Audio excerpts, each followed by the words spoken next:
of you across the country and also to those living abroad. I convey my special greetings to the members of our armed forces and paramilitary forces who guard our frontiers and to our integral security forces. I also compliment every citizen from every walk of life for contributing to the process of nation building. 26th January is a very significant date in our nation's calendar, when we celebrate the establishment of free India as a republic based on the ideology of justice and equality. It is a day when we recall with gratitude the sacrifices of our freedom fighters and the work of our founding fathers for giving us a country where our dignity and individual freedoms are guaranteed by an enlightened constitution. It must also be an occasion when we rededicate ourselves to maintaining harmony, peace and brotherhood. Most of all, it is a time to introspect about how we have fared so far and in which direction are we moving. For our achievements, the foremost credit goes to the drive and the dedicated hard work of millions of men and women of our country. We are witness to the increasing influence of India and its steady economic growth that has brought prosperity to an increasing number of people. We can be proud of our successes, but there are many significant tasks that are yet to be accomplished, in particular the pledge to empower the poor and the marginalized sections of our population so that they too can become a part of the growth story of our nation.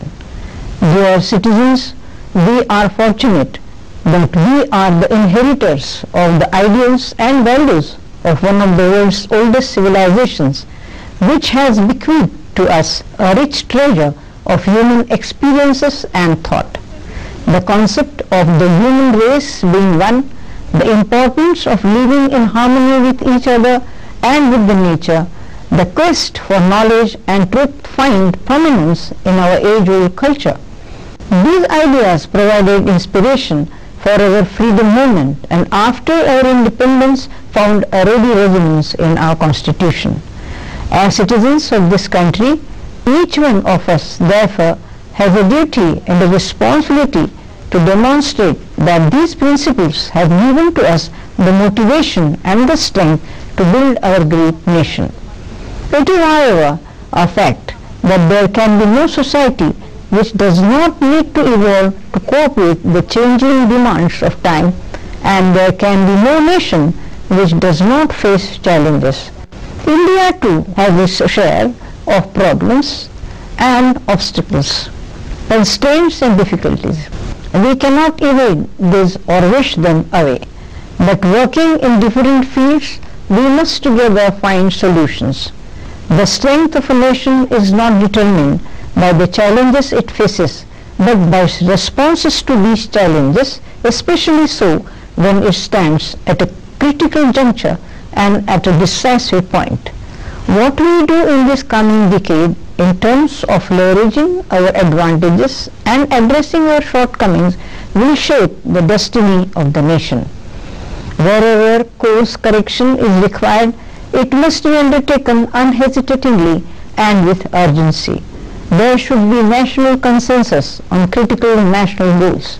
Among such goals, eradication of poverty, empowerment of women, access to quality education and affordable health facilities are essential for building human resources. Apart from this, civic discipline, the readiness of people to work with dedication and integrity can make an enormously positive impact. Dear citizens, among our remarkable accomplishments has been an unwavering adherence to democracy. The people of India have expressed their confidence by participating time and again in the electoral processes. For us, democracy is an article of faith, important both as a basic pillar of our republic and as a guarantor of our freedoms. Its sustenance is essential for the identity of India. hailed as the largest democracy in the world and one that functions well even in situations of multiple complexities. We must not only reinforce democratic institutions and processes but also refrain from any action taken wittingly or unwittingly that dilutes or is detrimental to democracy. The Parliament of the country is the depository of the sovereign will of the people, and its successful functioning is a joint responsibility of both the government and the opposition. It is important that the decorum and dignity of the House is upheld at all times. The image of Parliament in the public mind should be one where proceedings, debates and discussions take place with a view to resolve issues through a constructive and cooperative approach. If this does not happen, people's faith in democratic institutions can be affected, resulting in a feeling of despondency which is unacceptable in a healthy democracy, as it may derail democratic institutions. Hence, dialogue among stakeholders in democratic institutions is an integral part of democratic working. The time has come for us to take a closer look at the social milieu. Is there growing criminalization of our society? Is there increasing apathy towards each other? Are we becoming too materialistic, short-sighted and unconcerned about the impact of our actions on our brethren, society or the environment? It is a matter of anguish and great concern when a person is killed for a petty sum of money, or when a woman is raped because she protests against being teased, or even when small incidents due to lack of patience there is a quick flaring of tempers. Cases of ragging in educational institutions are also disturbing. Ragging is violence. It is heinous and should not be tolerated, for it can cause irreparable loss to the parents and to the country. Our social fabric is deeply damaged by such incidents, and it is essential that these tendencies are curbed in the interest of social harmony and cohesion. I appeal to my fellow citizens to never resort to violence.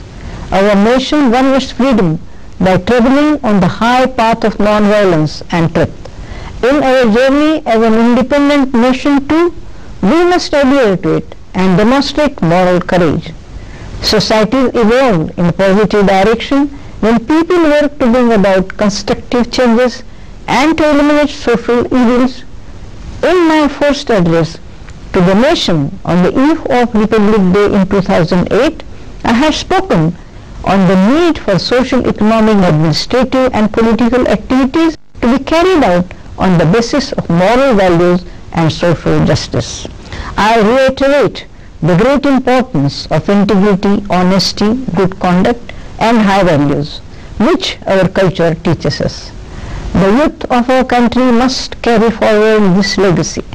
As the architects of the future of the country, their upbringing with a value-based education is paramount in the development of their character. It is said that the first teacher of the child is the mother when the child is of tender age, and the next is the primary school teacher. Both make lasting impressions on children in their formative years. In primary schools, teachers are doing good work. We should regularly assess issues relating to training of teachers and quality of education, including checking instances of absenteeism of teachers. In addition, our special efforts to reach out to students from tribal and remote areas, scheduled caste, scheduled tribes and other backward communities must be augmented.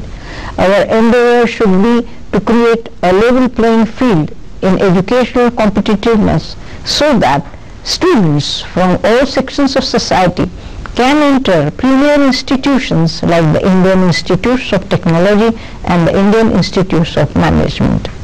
Dear citizens, as a nation, our aim is to grow and to create a just society. Our goal of poverty eradication and of inclusive growth that embraces the disadvantaged and marginalized sections of society can be achieved when our actions are guided by a social conscience and are not devoid of sensitivity. We are seeking good governance and the people-centric administration. In this, careless and casual attitude in the sphere of public service are unacceptable. Delivery systems for the schemes and programs that promote the welfare of the people and spur economic growth should have inbuilt mechanisms for greater transparency and accountability.